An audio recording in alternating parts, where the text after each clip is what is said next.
Hello first year. आज हम नया टॉपिक स्टार्ट करने जा रहे हैं। व्यष्टि आर्थिक विश्लेषण के रूप, फॉर्म्स ऑफ इकोनॉमिक एनालिसिस। इनमें विभिन्न रूप होते हैं: व्यष्टि व समष्टि आर्थिक विश्लेषण, स्थैतिक एवं प्रायोगिक विश्लेषण, यथार्थमूलक एवं आदर्शमूलक अर्थशास्त्र। सबसे पहले हम लेते हैं व्यष्टि व समष्टि आर्थिक विश्लेषण यानी micro and macro economic analysis. आर्थिक सिद्धांतों का अध्ययन दो प्रकार से किया जाता है। पहला है व्यष्टि विश्लेषण, दूसरा है समष्टिगत विश्लेषण। व्यष्टि का मतलब होता है छोटा अथवा सूक्ष्म और समष्टि का मतलब होता है वृहत अथवा विशाल। सबसे पहले इन शब्दों का प्रयोग प्रोफेसर रैगनर फ्रिश ने 1933 में किया था और उसके बाद वाणिज्यवादियों, प्रकृतिवादियों ने इन दोनों विधियों का प्रयोग एक साथ किया था। व्यष्टि अर्थशास्त्र के जन्मदाता हम एडम स्मिथ को मानते हैं, जिन्होंने स्वहित के आधार पर व्यष्टिगत सिद्धांतों की व्याख्या की थी। जेबी से, मील, रिकार्डो, मार्शल पीगो आदि ने इसकी वैज्ञानिक व्याख्या की थी। समष्टिगत आर्थिक विश्लेषण का वैज्ञानिक विश्लेषण कीन्स ने अपनी book the general theory of employment, interest and money में किया था। कीन्स के बाद वालरस, वीक्सेल, शुम्पीटर आदि अर्थशास्त्रियों का समष्टि विश्लेषण के विकास में योगदान रहा है। हम सबसे पहले लेते हैं माइक्रो इकोनॉमिक्स यानी व्यष्टि अर्थशास्त्र। इसका अर्थ, व्यष्टि अर्थशास्त्र में व्यक्तिक अथवा विशिष्ट इकाइयों के आर्थिक व्यवहार का अध्ययन किया जाता है। इसमें व्यक्तिगत उपभोक्ताओं व उत्पादकों के व्यवहार, फर्मों, उद्योगों के संगठन, संचालन, इसके आर्थिक उद्देश्यों का अध्ययन किया जाता है। अतः सूक्ष्म आर्थिक अर्थशास्त्र आर्थिक विश्लेषण की वह शाखा है जिसमें व्यक्तिक इकाइयों के उद्देश्यों और व्यवहार का अध्ययन किया जाता है। इसमें एक व्यक्ति, एक परिवार अथवा एक विशेष फर्म का अध्ययन किया जाता है, न कि इकाइयों के समूह का। व्यष्टि अर्थशास्त्र में एक वस्तु की उपभोक्ता की मांग का अध्ययन किया जाता है। मार्शल ने सीमांत विश्लेषण के द्वारा व्यक्तिगत कीमत निर्धारण की व्याख्या की थी। व्यष्टि अर्थशास्त्र का सूक्ष्म विश्लेषण प्रस्तुत करता है। यह विभिन्न बाजार स्थितियों में मूल्यों व उत्पादन निर्धारण की प्रक्रिया तथा आर्थिक साधनों के विशिष्ट उपयोगी आवंटन के बारे में अध्ययन करता है। इसमें एक उपभोक्ता के द्वारा दिए हुए मूल्य पर कितनी इकाइयां खरीदी जाएंगी या मूल्यों के परिवर्तन पर मांग पर क्या प्रभाव पड़ेगा, अथवा एक फर्म किस प्रकार साधनों का इष्टतम उपयोग करके अधिकतम लाभ प्राप्त करती है आदि समस्याओं का अध्ययन करता है।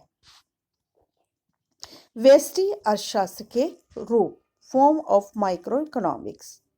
पहला है व्यष्टि परक स्थैतिक विश्लेषण यानी माइक्रोस्टैटिक एनालिसिस।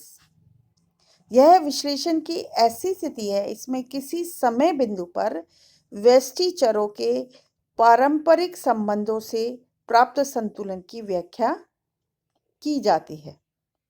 उदाहरण के लिए, व्यवहार बाजार में संतुलन वहां प्राप्त होता है जहां पर मांग व पूर्ति दोनों बराबर होती है। जैसा कि उदाहरण में दिया गया है कि D is equal to function of P। P यहाँ कीमत है, D यानी मांग है, यानी मांग कीमत का फलन है। F है जो फलन को बताता है। S is equal to function of P। P कीमत है, S है पूर्ति, पूर्ति भी कीमत का फलन है। तीसरा है D is equal to S, अर्थात साम्य कीमत वहां निर्धारित होगी जहां पर मांग व पूर्ति बराबर हो। जैसा कि चित्र में बताया गया है, आप देखिए चित्र में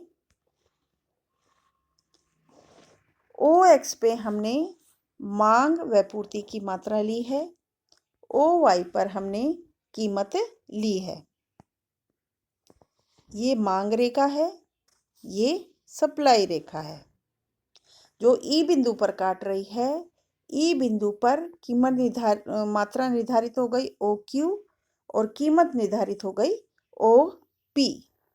अर्थात मांग और पूर्ति जहाँ पर बराबर होते हैं वहीं पर मांग व पूर्ति की यानी वस्तु की कीमत और वस्तु की मात्रा निर्धारित होती है। दूसरा विश्लेषण का रूप है तुलनात्मक व्यष्टिपरक स्थैतिक विश्लेषण यानी माइक्रो कंपैरेटिव स्टैटिक। इस शाखा में विभिन्न समय अवधियों में व्यष्टिपरक किसी एक घटक में परिवर्तन हो से विभिन्न संतुलन बिंदुओं का तुलनात्मक अध्ययन किया जाता है। उदाहरण के लिए चित्र में आप देखिए,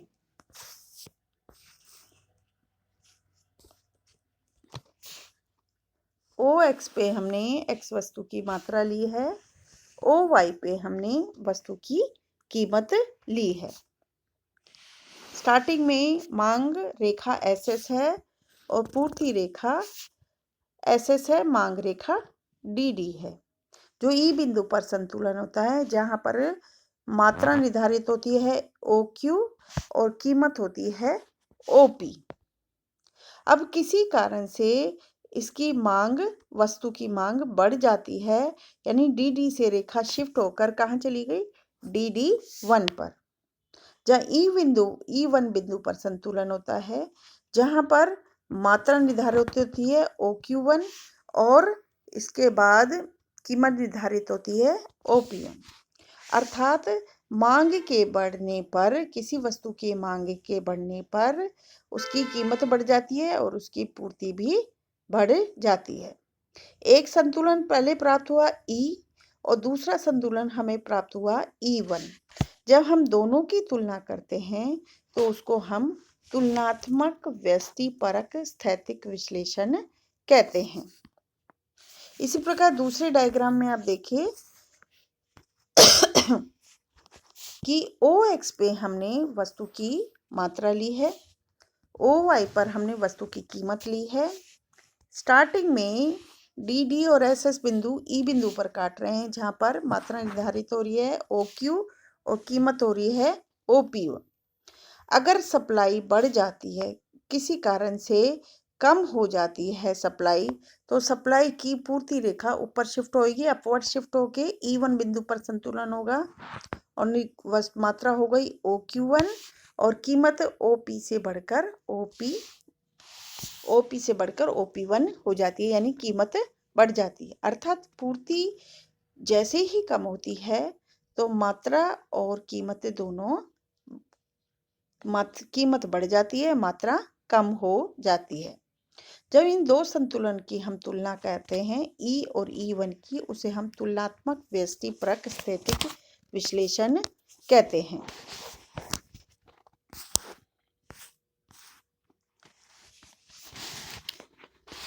इसका ही एक पार्ट है व्यष्टिपरक प्रावेगिक विश्लेषण।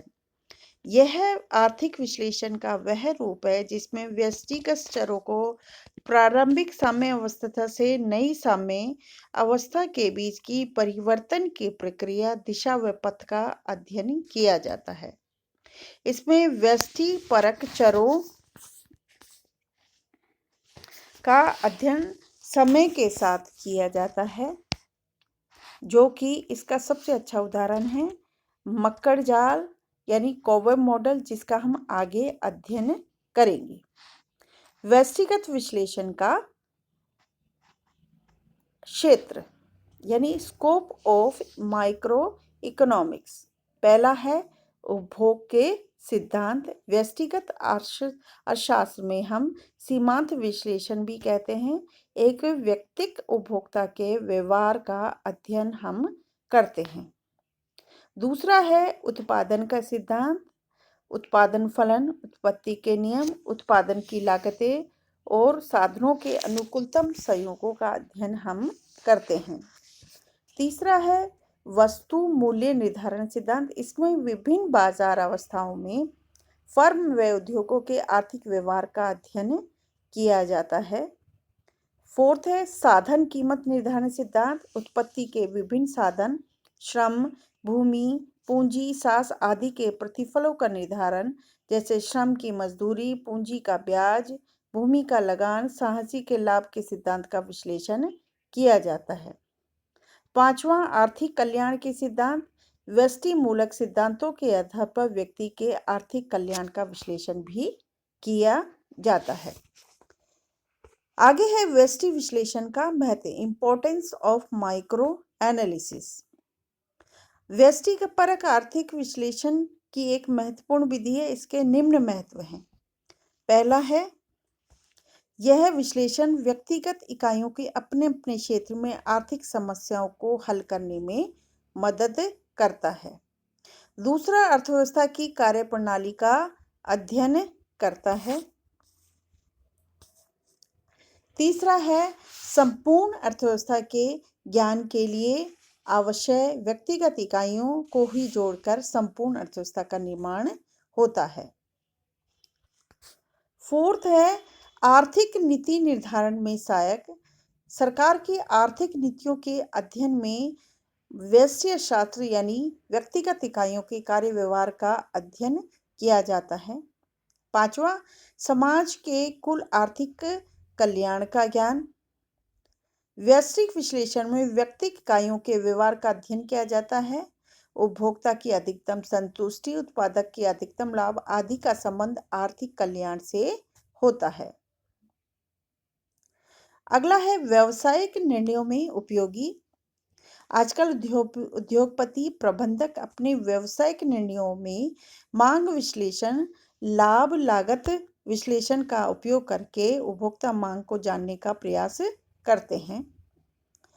लास्ट है वस्तुओं व साधनों का प्रवाह का ज्ञान। व्यक्तिगत विश्लेषण की सहायता से फर्मों से परिवारों की ओर परिवार वस्तु सेवाओं का प्रवाह तथा परिवार से फर्मों की तरफ साधनों का प्रवाह का अध्ययन किया जाता है। अगला है लिमिटेशन ऑफ माइक्रो इकोनॉमिक्स। इसकी कुछ सीमाएं हैं। पहला है, अवास्तविक मान्यताओं पर आधारित है, जैसे पूर्ण प्रतियोगिता, पूर्ण रोजगार, पूर्ण गतिशीलता, पूर्ण ज्ञान। दूसरा, कुछ आर्थिक समस्याओं का अध्ययन सूक्ष्म अर्थशास्त्र में नहीं किया जाता, जैसे राष्ट्रीय आय, कुल उपभोग, कुल विनियोग, मौद्रिक नीति, राजकोषीय नीति इत्यादि।